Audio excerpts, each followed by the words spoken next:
안녕하십니까. 반갑습니다. 네. 인터뷰를 응해주셔서 감사합니다. 나오고 나서 근황을 많이 궁금해하시는 분이 계신데 새한국 비전 이사장을 맡고 계시기도 하시더라고요. 그렇죠. 근황 소개 좀 해주십시오. 그게 사실 이제 부산에서도 대한민국 국회의장인 사람이 자기 지역에 와서 살고 있는 사람이 없다는 거죠. 내가 이제 그 유일한데 그래서 다들 좋아하세요. 나는 원래 의사 출신이지만 이제 뭐 의사는 그만둔 지 오래됐고 이제 제가 키워왔던 봉생병원이라는 그 병원이 있는데요. 뭐 거기서 소일도 하고 경영에 좀 관계도 하고 그리고 이제 지금 말하듯이 이제 새한국의 비전 사업을 조금씩 하죠. 이제 바로 여기서 시민교육 강좌도 하고요. 국회에서도 하고 그랬는데 코로나 때문에 다 중단돼 버렸죠. 요즘은 이제 유튜브 활동도 하고 그리고 이제 톡쇼를 2주에 한 번씩. 그건 주로 서울에서 합니다. 서울에서 이제 하고 있고요. 그리고 이 기념관을 이제 제가 좀 가꾸고 여기를 내가 사랑방 같이 해서 사람들 만날 때 이리로 오시라 해서 소개도 하고 그래 잘 지내고 있습니다. 네, 여기 지금 촬영하는 데가 그 정의학 기념관인데요. 잘 꾸며놓으신 것 같아요. 의장 출신 분들 중에서 이렇게 기념관 가지고 계신 분이 거의 없는 것 같습니다. 대통령 말고는 없죠. 없는데, 여기 제가 이 땅을 갖고 있었기 때문에, 이것을 그냥 이 지역을 위해서 그냥 황폐하게 둘 수는 없잖아요. 제가 갖고 있는 여러 가지 자료들을 그냥 이렇게 묶어두면, 이제 뭐 상할 가능성도 많고, 소실될 가능성도 많고, 그러나 남에게 보여주고 싶은 것도 있고, 여러 가지 목적으로 이걸 만들었는데요. 지금 생각해도 제가 잘한 것 같아요. 의장이라고 하면은 그 대통령 다음에 의전세를 2위지 않습니까? 대한민국에서. 그런데 의장은 또 국회를 의회 민주주의를 지켜하고 있는 대한민국에서 의장의 기념관이 없다는 건 또 말이 좀 안 되는 부분도 있고.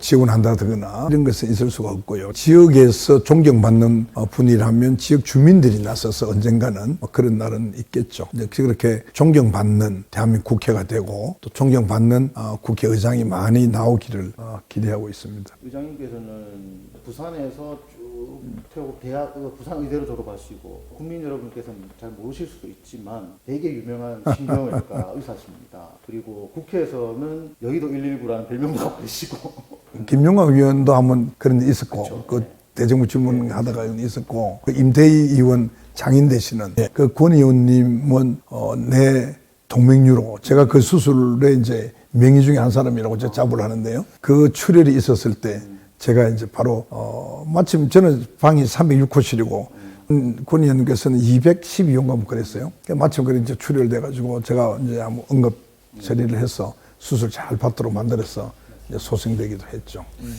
의장님은 국회의원에 당선되시고 15대 당선되시고 난 다음부터 많은 동료 의원분들이나 정치권에서 평가를 하기를 그 지역 감정을 허물어뜨리고 영원한 화합과 그다음에 어떤 계층 간 통합, 화합의 위주의 신념을 가지고 정치 활동을 했다 이런 평가가 많습니다. 개인의 성향이라고도 볼 수가 있고요. 제가 집에서는 제가 차남인데 형님이 굉장히 아버지 닮아서 좀 강직했어요. 그리고 셋째는 막내 요놈이 조금 시끄럽고 그러니까 제가 중간에서 늘 이렇게 일종의 밥하죠. 조화를 이루고 화합을 하는 그런 자라면서 집에서도 그런 역할을 하긴 했는데 제 이름에 그 화자가 들어가잖아요. 화합할 고를 나는 고를 화자, 화합할 화자인데 그런 것도 관계가 있는 것 같고요. 아무튼 제가 국회의원 되기 한 6, 7년 전에 영원한 민간협의회라는 조직을 부산에 4사람, 광주에 4사람 이렇게 주도를 해서 만들었는데요. 제가 그게 이제 제가 뭐 앞장설 때도 과언이 아닌데 왜냐하면 그때 젊은 내 생각으로는 우리의 미래는 남북이 평화로운 통일을 이루어서 우리가 7천만 이상의 국민이 되고 그리고 세계로 나아가면 이 세계의 중심이 될 수 있다. 그런 생각을 가지기 때문에 제가 우리 후손을 위해서는 통일에 대해서 내가 관심을 굉장히 많이 가져야 되고 뭔가 역할을 하고 싶다. 더더구나 제 장인 장모님이 평안도 출신이거든요. 장인은 이제 평양이고 장모님은 어주 출신인데 그것도 좀 관계가 있었다고 볼 수 있겠죠. 어릴 때부터 제가 통일에 대해서 그런 생각을 갖고 있었고 근데 통일을 해야 될 나라가 전라도 경상도가 지역 화합을 못한다? 그것도 못하면서 무슨 통일이냐. 어린 마음에 그런 생각이 들었어요. 그래서 이제 만든 것이 영원한 민간 협의회를 만들고 그게 대개는 시간이 지나면 그게 이제 흐트러지기 쉽잖아요. 용두삼이라고 그러죠. 근데 저는 성격이 한번 시작하면 끝장을 보는 성격이었어요. 그러니까 그러고 난 뒤에 이제 갑자기 한 5, 6년 후에, 6년 후에 내가 이제 국회의원이 됐단 말이죠. 그때 이제 국회의원 된 사람이 저하고 검찰은 2사람이에요. 그 양쪽 다 해가지고. 그런데 이제 그러고 4년이 지나서 이제 알다시피 김대중 대통령 정권이 바뀌었잖아요. 그게 호남 주도의 이제 정권이 됐잖아요. 그래서 저는 여전히 그걸 똑같이 이어갔거든요. 그래서 예를 들어서 국정감사원에서 그 광주 근처를 가거나 꼭 내가 그래도 옛날 친구들 안부도 전하고 시간 되면 저녁에 만나서 소주도 한잔하고 이제 그런 식으로 쭉 인연을 이어갔기 때문에 지금도 그분들이 그걸 굉장히 평가를 해요. 그리고 이제 제가 끝나고 난 뒤나 어느 활동하면서 지속적으로 해왔기 때문에 제가 이제 그런 활동을 한 것은 뭐 그런 가족적인 것, 또 이제 이름이 주는 의미, 내가 원래 품성이 그런 거, 또 이제 통일에 대한 거, 또 이제 그래서 이제 지역 감정, 화합, 뭐 이런 걸 그렇게 진행이 된 것 같아요. YS 쪽에서 이제 대해서 정치 활동을 시작하셨는데 일반 국민들이나 이제 정치권에서 보기에는 YS랑 DJ가 그렇게 사이가 돈독한 사이 아니지 않습니까? YS가 그 활동에 대해서 특별하게 그때 못 밝혔던 거만 밝힐 수 있나요? 이제 김일성 대통령하고는 저는 늘 서슴없이 이야기를 하고 했기 때문에 제가 재임 중에는 물론 공식적인 것 말고는 제가 만난 적이 없죠. 그러나 아주 활동을 하고 있다는 것도 보고가 됐을 테고요. 저는 영원한 화합의 아주 상징이 국민 앞에서 두 어른이 손을 잡고 악수를 하고 한 포옹하는 그것이 화합의 어떤 극치를 이룰 수 있다. 하나의 정점을 관용점정이라고 그럴까요? 뭐 그런 게 된다고 봤는데 그래서 제가 많은 노력을 했죠. 지금 내가 책을 안 갖고 있는데요. 그 화해라는 책도 제가 만들어서 거기에 보면 김대중, 김영삼 대통령 활동도 들어가 있고요. 제가 김대중 대통령이 그때 입원을 하셨나 뭐 그런 일이 있었는데 내가 직접 좀 찾아가서 돌아가시기 전에 그때 서울대학에 입원해 있었나요? 연세대학은 기억이 안 나는데 하여튼 그런 그 주문도 하고 그런 YS 대통령이 끝까지 그거를 예스를 하지 않더라고요. 제가 그 책을 만들어 가지고 우리가 그 화합을 위한 국회의원 모임을 제가 만들었거든요. 그래서 이제 거기서 책을 만들어서 김대중 대통령에도 동교동에 직접 우리가 가서 동료하고 매치하고 가가지고 전달도 하고요. 그리고 이제 YS에게도 물론 상도동에 가서 그렇게 하고 그런 활동을 했죠. 아무튼 DJ와 YS의 화해에 어떤 물밑 작업을 많이 하셨다. 나름대로는 굉장히 왜냐면 그게 굉장히 의미가 크다고 봤거든요, 제가. 예. 그런데 지금 저희 현실 정치로 조금 돌아오면 특히 여야 국민의힘과 더불어민주당 경우에 거의 강대강 대치, 거의 뭐 절대 접점을 찾을 수 없을 정도로 비대칭을 달리고 있는데 지금 현재 여야 상황을 봤을 때 어떤 생각이 좀 드시는지 궁금합니다. 이게 이제 저는 두 당 다 첫 단추를 잘 못 끼웠어요. 제가 윤석열 대통령 당선 때 바랬던 것은 국무총리까지 민주당 성향의 분에게 주는 것까지 고려하시라. 한동훈 법무부 장관 정도는 자기 오른팔을 쓰는 게 있더라도 너무 이게 검찰 또는 검찰 출신들, 수사관 출신들 너무 많이 포진하면 안 된다. 장관도 서너 자리는 민주당에 할애해야 된다. 왜냐하면 이게 워낙 지금 60% 이상의 의석을 장악을 하고 있기 때문에 나는 그런 것이 필요하다. 그러니까 그게 이제 첫 단추로 제가 보는 겁니다. 그 다음에 민주당은 뭘 잘못했느냐. 이재명이라는 분을 그 당 대표로 뽑는 것은 잘못한 겁니다. 그게 이재명이라는 분이 어떻다 하는 것은 소위 말하는 그 팬덤 정치의 그 개딸이라고 그러네요. 나 그 개가 들어가서 잘 아는데 개가 개자가 그 자꾸 개가 생각이 나서 말이죠. 근데 그 개딸과 같은 그런 부류를 제외하고는 대부분 알잖아요. 어떤 문제가 있을 것이다. 물론 이제 무죄 원칙의 추정의 원칙은 있지만 그러나 여러 가지를 봤을 때 당 대표로 뽑는 것은 저는 첫 단추를 잘 못 낀 것이다. 그러니까 이게 둘 다 그래 되다 보니까 또 윤석열 대통령 같은 경우에는 평생을 정치를 해본 분이 아니기 때문에 그분이 갖고 있는 그분의 세계가 있고 그분의 생각이 있을 거 아니에요. 거기다가 이제 이재명은 또 그러니까 이게 뭐 대화가 될 수가 없는 거죠. 그러니까 이게 지금 아주 묘해요. 국회는 민주당이 장악을 했는데 장을 대표를 그려 놓으니까 그렇고요. 또 이제 여당은 또 그렇잖아요. 그러니까 사실은 대통령과 그 다수당인 야당의 대표가 좀 서로 대화도 하고 저녁에도 좀 만나고 이렇게 해야 되는데 한 사람은 검찰 출신이고 한 사람은 범법자로 지금 의심을 받고 있는 상황이기 때문에 그게 안 되는 거예요. 제가 봐서는 정말 이거 안타까운 그런 상황이라서 이 상황이라면 원내대표 역할이 굉장히 중요하다. 그리고 양당의 소위 중진들, 최소한 3선 이상의 국회의원들이 정말 나서서 나라를 바른 방향으로 끌고 갈 수 있게끔 서로 의견은 다를 수가 있어요. 그러나 대화와 타협을 통해서 우리가 화이부동의 정신이 있지 않습니까? 그런 화이부동의 정신을 통해서 대화와 타협의 정신을 통해서 이게 가져야 되는데 전혀 그게 안 되니까 우리 국민들 앉으면 맨날 한탄만 하고 걱정만 하는 거예요. 그렇다면 말씀하셨듯이 첫 단추를 잘못 깬 여야의 시작이 없고 그러면 이제 그 첫 단추 잘못 깬 걸 그래도 조금 매듭을 풀기 위해서는 넥스텝이 되게 중요한 거지 않습니까? 국힘 이제 상임고문단 회장이시고 그다음에 정치 경력은 뭐 대한민국 국민 누구나 다 아실 정도가 되시니까 국민의힘과 민주당이 앞으로 어떤 국회가 정말 성과가 낼 수 있는 국회가 될 수 있도록 만들기 위해서 어떤 점이 조금 달라야 된다고 생각하십니까?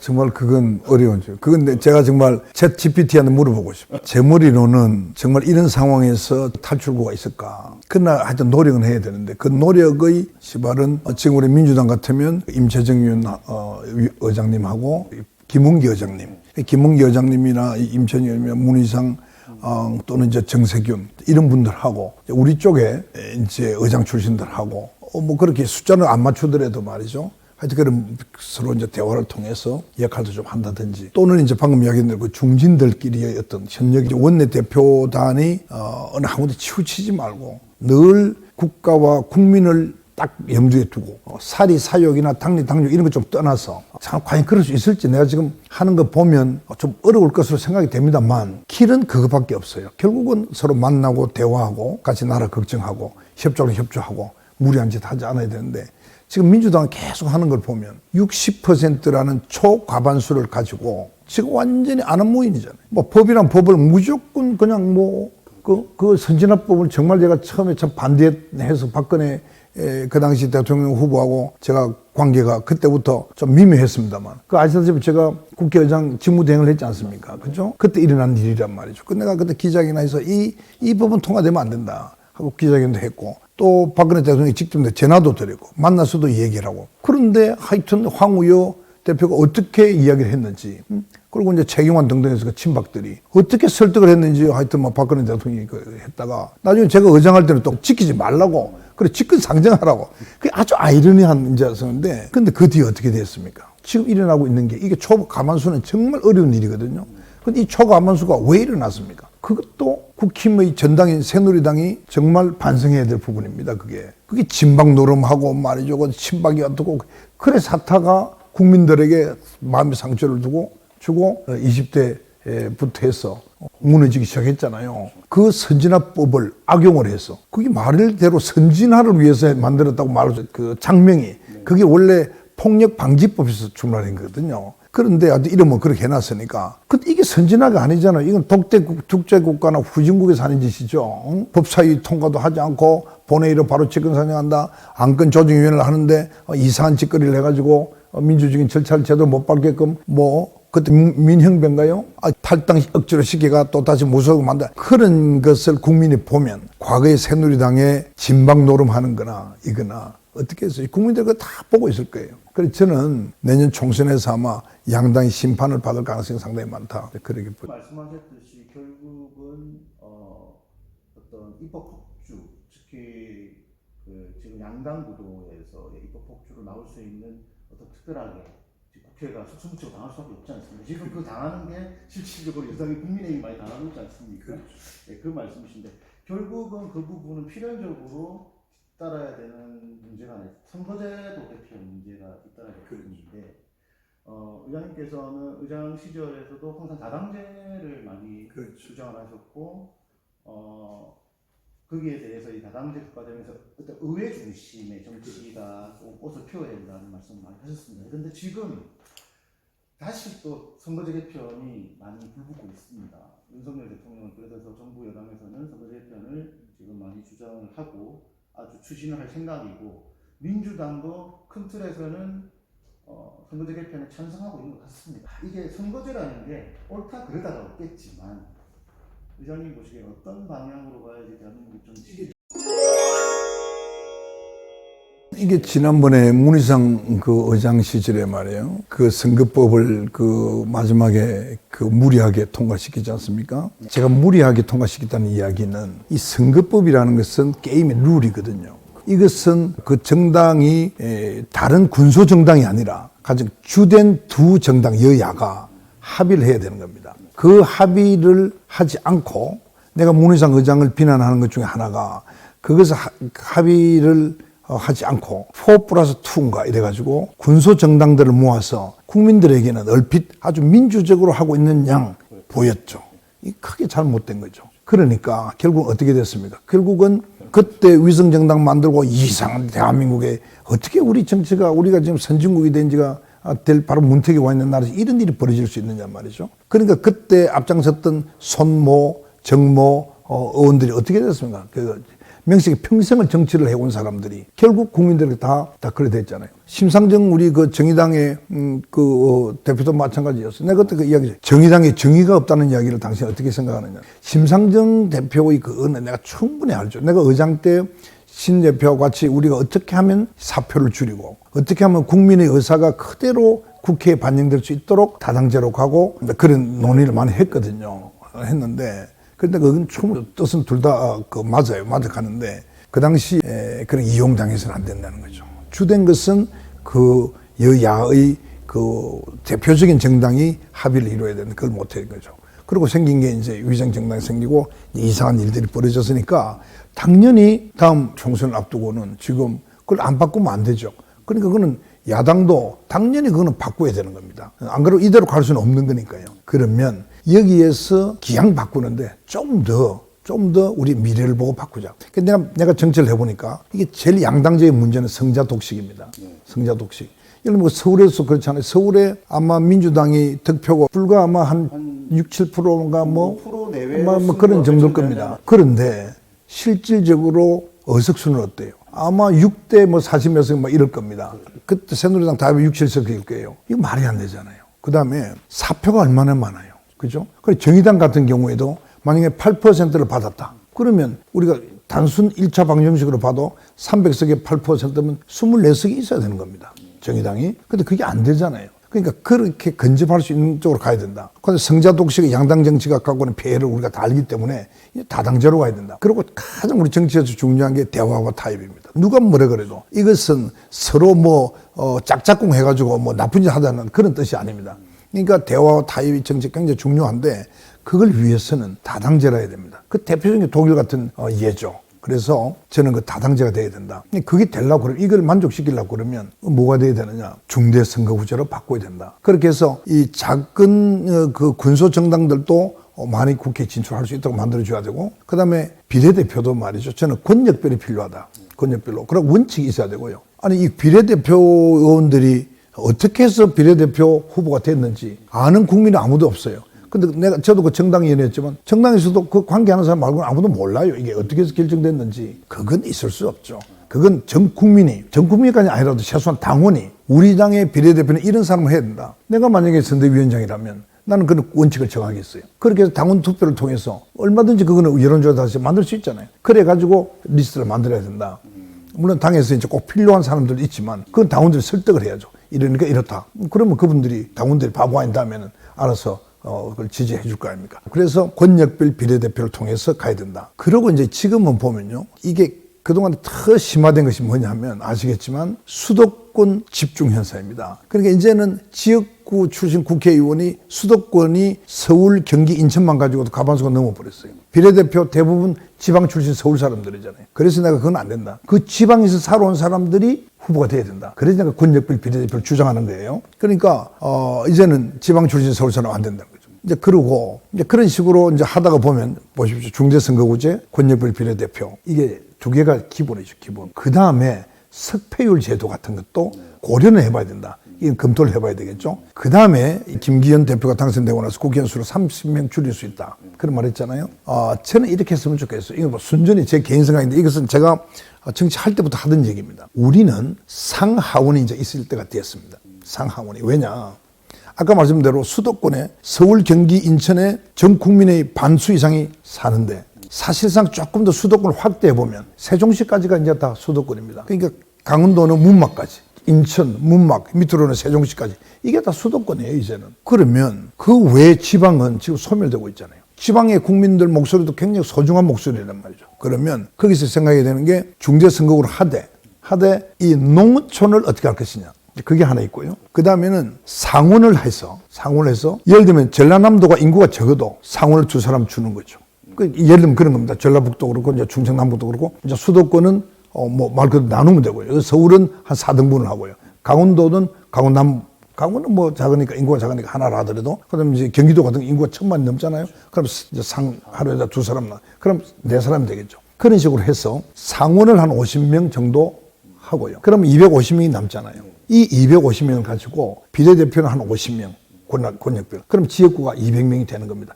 저는 이것이 오히려 우리 국민들을 설득할 수 있다. 왜냐하면 그 지방의 목소리를 의정에 담아내는 게 있고요. 지금 보면 졸속한 입법이 굉장히 많습니다. 지금 예를 들었어요.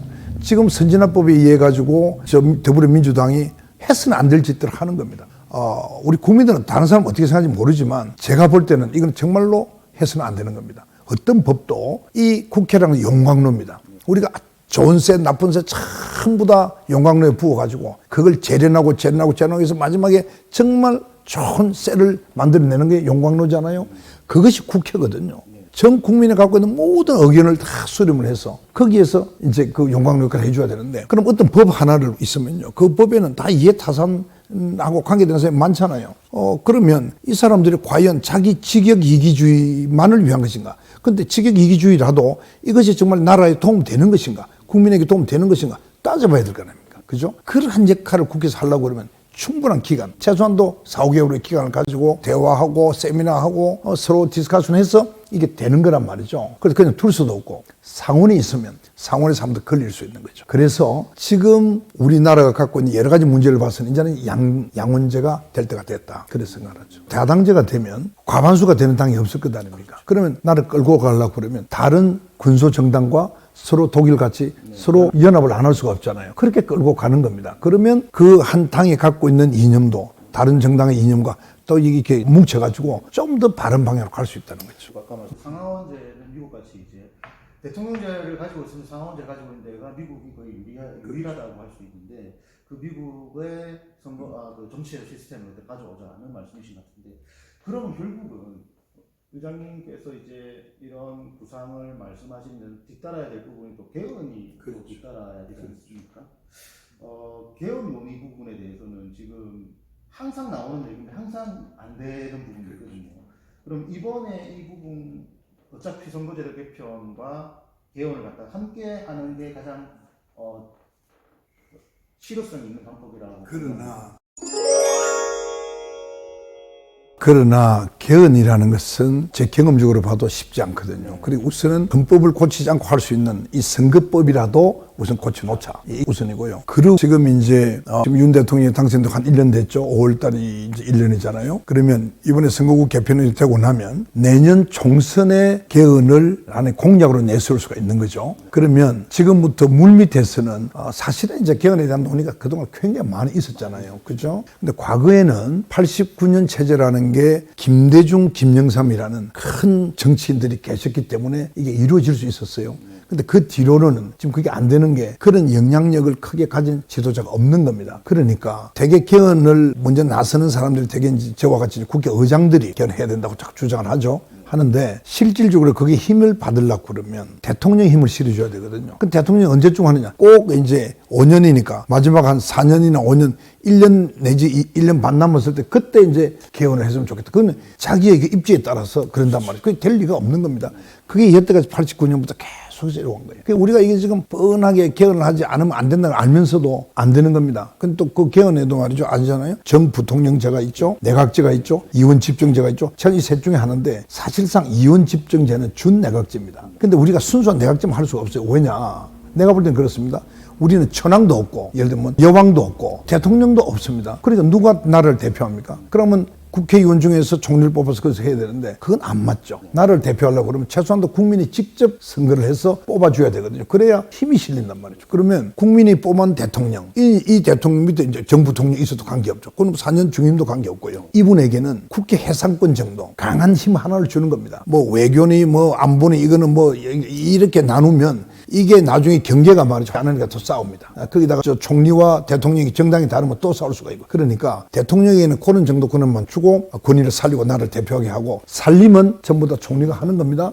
안보, 외교 전부 다 포함해서. 제 생각은 그래요. 내가 그동안 쭉 의장함직에 보니까 그게 가장 뒤끝이 없는 그런 것 아니겠느냐. 그런데 지금 내가 윤 대통령에게 본인 내가 직접 만나서는 그런 이야기를 한 적이 없지만 내가 유튜브로나 어떤 행사에서나 개인 간에서나 제가 늘 윤 대통령이 이번에 대통령이 된 대한민국 역사에서 이게 어떤 의미가 있을까. 한도 대통령을 하려고 생각도 하지도 않았고 정치를 해본 적도 없는 분이 갑자기 된 것에는 다 세상에는 이치가 있고 이유가 있는 거란 말이죠. 그것을 뭔지를 사색을 해서 나는 결정해 주기 바라는데 그게 뭐냐? 개헌이라고 보는 거죠. 지난 89년 체제가 우리가 지금 7, 8명의 대통령을 거쳐오면서 전부 다 실패하고 자살하고 감옥서 가고 이런 어떤 형태가 계속 보이고 있잖아요. 지금도 마찬가지고. 그러니까 이 고리를 끊는 것은 제도의 문제도 있다. 사람의 문제만은 아니다 이게. 어떻게 그 훌륭하고 그래도 국민들에게 다 인정을 받아서 정치를 해온 사람들이 그렇게 될 수 있겠어요? 그건 인격적으로나 우리가 다 표현할 수가 없는 거죠. 그러면 이건 제도에 문제가 있다. 그럼 이 제도를 바꿔야 되는데 어떻게 바꿀 것이냐. 이게 개헌이란 말이죠. 이것을 나는 하라고 윤 대통령이 이 시점에 대통령이 된 것이 아니겠느냐. 나는 대통령께서 그것을 정말 깨닫게 된다면 정말 이분은 영원히 역사에 남을 분이 된다. 그런 생각을 했어요. 그래서 이제 과거같이 4, 5년 지나서 할 것이 아니라 임기 초기에 한번 그렇게 했으면 좋겠고 내년 총선이 있으니까 공약을 내세워서 하면 아마 국민들의 대단한 받지 않겠나. 말씀하신 것 중에 하나 와닿았던 게 국회 해산권을 주자거든요. 대통령한테. 그러면 국회에게 해산시키면 될 거 아니냐 그 말씀인데. 그게 포르투갈이 그걸 세마이라고 발음해요. 세미 프레지덴셜리즘이라고 그래요. 그게 반대통령제입니다. 그 대통령이 힘이 없는 것 같아도 그건 굉장히 힘이죠.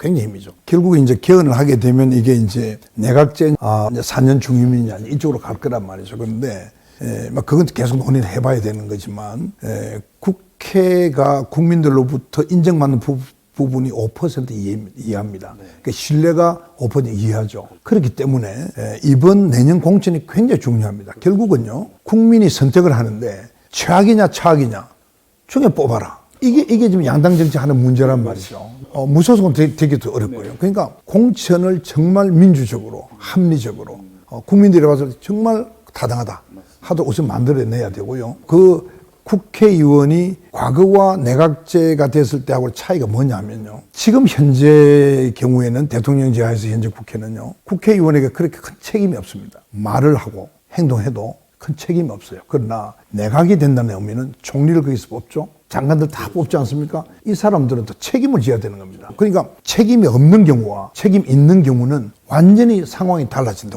우리 국민들은 그 점에서 조금 더 마음을 열 필요가 있다. 개헌은 이제 윤 대통령의 어떤 소명을 자기가 알게 된다 그러면 정말 역사의 길이 남을 거라는 그 말씀을 해주셨습니다. 그럼 결국은 선거제 개편이 이거 한번 여쭤보고 의장님께서 제시하실 때 선거제 개편 상당히 강하게 이야기를 하셨거든요. 그래. 근데 안 됐거든요. 그때. 선거제 개편도 너무 이해관계가 많이 엮여 있는 부분이라서 아까 제가 서두에 조금 지금은 좀 분위기가 무르익은 것 같다. 이거는 지금 언론에서 이제 분위기를 조금 국민들한테 보여주기 위해서 띄우는 것 같긴 일부분 있습니다. 의장님이 정말 정치를 오래 하셨던 느낌으로 이번에 그 선거제 개편이 좀 가능성이 있을 것 같습니다. 제가 의장을 할 때 아까 말씀드린 몇 가지 원칙을 내 나름대로 가지고 이제 양당 그때 이제 문재인 원내대표 당대표고 새누리 쪽에는 김무성 원내대표였고요. 원내대표는 최경환인가 그랬고요. 마지막 그랬는데 심상정 대표가 있었고요. 큰 당은 그 세 당이죠. 그래서 이제 제가 자주 협의를 했습니다. 물론 이제 정의당은 교수단체가 안 됐지만 그래도 제가 이제 따로 만나기도 하고 했는데 근데 왜 안 되느냐? 그 당시에는 제가 이런 선거권을 18세까지 주자. 한 살 낮추자. 대부분의 폴란드를 제외하고는 거의 다 모든 나라가 18세인데 왜 대한민국만 19세냐. 그러니까 이제 참 논리를 갖다 붙이면 이 말이랑 이연령 비연령이잖아요. 그러니까 새누리당이 뭐냐. 한 살 차이로 자기들 지지표가 적어질까 봐 해보지도 안 하고 노력도 안 하고, 그 말도 안 되잖아요. 그런 것부터 해서, 지금 제가 분명히 기억하는데요. 김무성 대표도 문재인 대표가 서서 우리 이야기를 하면, 김무성 대표도 동의를 해요. 근데 마지막 말이 뭐냐? 의원총회에 가면 뒤집어질 수밖에 없다. 수용되기가 어렵다. 결국은 그 당시에 선거법을 제대로 그렇게 못 만드는 이유가 결국은 새누리당의 그런 어떤 상당히 당리당략이라고 그럴까요? 그 뭐 여야가 사실은 마찬가지인데 그 당시 그것만 딱 보면 그 당시 이제 선거법에 대해서는 좀 그런 점이 있었죠. 여야 의원들이 지금 현재 의원들이 사리사욕이나 이런 부분만 좀 버리면 충분히 선거제 개편 가능성 요번에 있다. 그리고 그런 생각이 문득 들었습니다. 정의화 의장께서 그때 당시에 주장하셨던 선거제 개편이 됐다면, 그래서 그때 진행이 됐다면 조금 지금 현재 국회에 아까 5% 미만이라고 하셨는데 국민의 신뢰도가 한 10%까지 오르지 않았을까 하는 생각이 더 많이 오를 수가 있죠. 예, 더 많을 수가 있죠. 하여튼 우리 국회가 여러 가지로 그런 반성을 해서 그래서 국민들로부터 신뢰받는 그런 국회가 돼야 되는데요. 그런데 참 인간의 본성이 그래서 그런지 사실은 정치인이 되면, 국회의원이 되면 그 본성에서 좀 벗어날 수 있어야 되거든요. 자기를 극복할 수 있어야 되는데 그게 안 돼서 그런지 이 당으로서는 당리당략이 굉장히 이제 문제가 되고요. 사리사욕이 굉장히 문제가 되는 겁니다. 그러니까 어떤 사안이 있을 때 제가 늘 이야기하는 거예요. 나라의 미래를 생각하라. 국민을 생각하고 판단하라. 늘 그 이야기를 하는데, 왜냐하면 사람이 본능적으로 움직일 수밖에 없으니까. 또 정당이라는 게 그런 게 어떻게 보면 당연할 수는 있는데, 우리 독일의 경우 같은 거 보면 정권을 다음에 뺏기는 일이 있더라도, 정권을 뺏기는 한이 있더라도 이것은 해야 된다, 나라를 위해서. 그런 정치 지도자가 있으니까 오늘 독일이 있는 거란 말이죠. 우리는 그게 없는 거예요. 그러니까 전부 다 포퓰리즘에 다 빠지고 그래야 되니까 결국은 어떻게 되느냐, 모든 정치인들이 국민들로부터 외면당하는 겁니다. 한번 통 큰 양보가 나라를 바꿀 수 있다, 이런 말씀이신 것 같습니다. 아까 조금 전에 말씀하셨듯이 그 통 큰 양보가 결국은 현실화되는 부분은 공천 가서 내면 스스로 불출마 선언하시는 의원분들도 간혹 있으시겠지만 다들 한 번 더 꼭지를 달고 싶어하는 분들이 대부분일 것 같은데, 김용호 전 의장이 저번에 공천 심의위원장 했지 않습니까? 공심위원장을 했는데 스스로 한 언론에서 자기가 저번 공천 실패했다고 말씀을 하셨어요. 지금 현재 여당, 저는 야당까지는 생각해볼 틈이 없고 여당의 공천이 어떻게 좀 시스템적으로, 시스템 공천 맨날 얘기하는데 시스템 공천이 국민이 뭔지도 잘 몰라요. 지금 솔직하게 다 그냥 밀실에서 하는 거지. 그 부분은 어떤 부분 좀 바꾸면 좋을 것 같아요. 합리적이래야 돼요. 그리고 우리가 국회의원은 어떤 사람이 돼야 된다 하는 것이 얼마든지 그건 논의를 통해서 공유할 수가 있어요. 그리고 국회의원은 전 국민의 대표자이기 때문에 특정 전문가, 특정 직군이 많이 차지해서는 안 돼요. 그것도 논의를 통해서, 충분한 기간의 논의를 통해서 적당한 배분을 해야 됩니다. 그렇게 해서 각 직군이 하는 얘기가 국회로 들어올 수 있도록. 지금 농민이 전 국민의 5%다. 그러면 300명 중에서 농민 출신이 5% 돼야 되는 겁니다. 10사람이 돼야 되는 겁니다. 그러니까 그런 식으로 저는 생각을 하죠. 그런 것이 원칙인데, 그리고 정치인은 드러나지 않은 것은 원칙을 두고 그 공천심사위원회 구성이 될 거 아닙니까? 되면 거기서 그 화두를 던져서 같이 의논도 하고 또 그 관계된 전문가들과의 세미나도 듣고 그 여러 가지 공부를 해서 그리고 또 결정을 하면, 그리고 그 결정은, 그 원칙은 지켜져야 되는 거죠. 네. 의원들한테 한번 마지막으로 한번 던지고 싶으신 말이 있다면 어떤 말이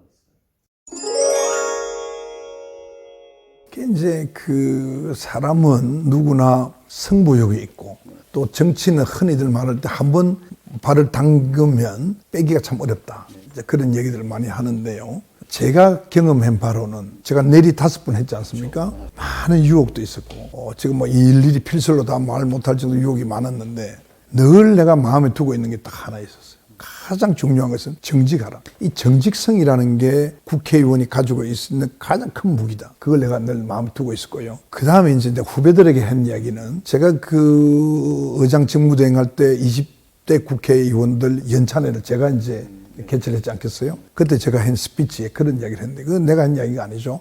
다 이제 여러분 다 아는 이야기인데요. 이 스테이트맨과 폴리티션, 그러니까 정치인과 정치꾼, 그 정치인은 다음 선거를 생각하지 않고 다음 세대를 생각한다는 거죠. 그 정치꾼은 다음 선거를 생각한다는 거죠. 그러니까 여러분들이 정치꾼으로서 다음 선거만 생각하는 정치할 사람 같으면 그만두시라. 정말 여러분들이 그 다음 세대를 위해서 일을 하고 싶으면 열심히 하시라. 열정을 가지고 하시라. 그건 자기가 정직하게 자기가 자기한테 물어봐야 되는 거예요. 아무도 그건 대답할 사람이 없는 거죠. 없는 거죠. 저는 그걸 늘 강조하고 그렇게 되기를 바라고요. 선배로서 이야기를 하면요. 국회의원 한두 번 한 것이 그것이 무슨 큰 명예라든지 대단한 건 아니에요. 대단한 것으로 착각하지 마시라. 여러분은 다만 국민을 대신해서 나라를 대신해서 그 의정활동을 4년간 맡은 것에 불과하다. 그럼 그 4년간 정직하게 올바르게 국민을 제대로 대변할 수 있는 그 일을 하면서 나라의 미래를 위해서 공부하고 노력하시라. 그것만 내가 이야기하고요. 한 번 하나, 두 번 하나 죽고 나면 비석에 전 국회의원 또는 전 몇 대 국회의원 누구라고 되지. 재선이다, 삼선이다. 그래서 비석이 크기가 달라지는 것도 아니다. 우스개로 그런 이야기도 하고 싶어요. 오늘 말씀 많이 나눴는데 그 의원분들께서 정치뿐이 아닌 정치인, 정치가가 되길 바라시고 하여튼 오늘 정의화 국회의장님 말씀 쭉 듣고 내년 총선에서 국민들이 현명한 좀 선택을 하실 수 있는 한 기회가 됐으면 정말 좋겠습니다. 의장님 긴 시간 동안 나와주셔서 감사합니다. 감사합니다. 네.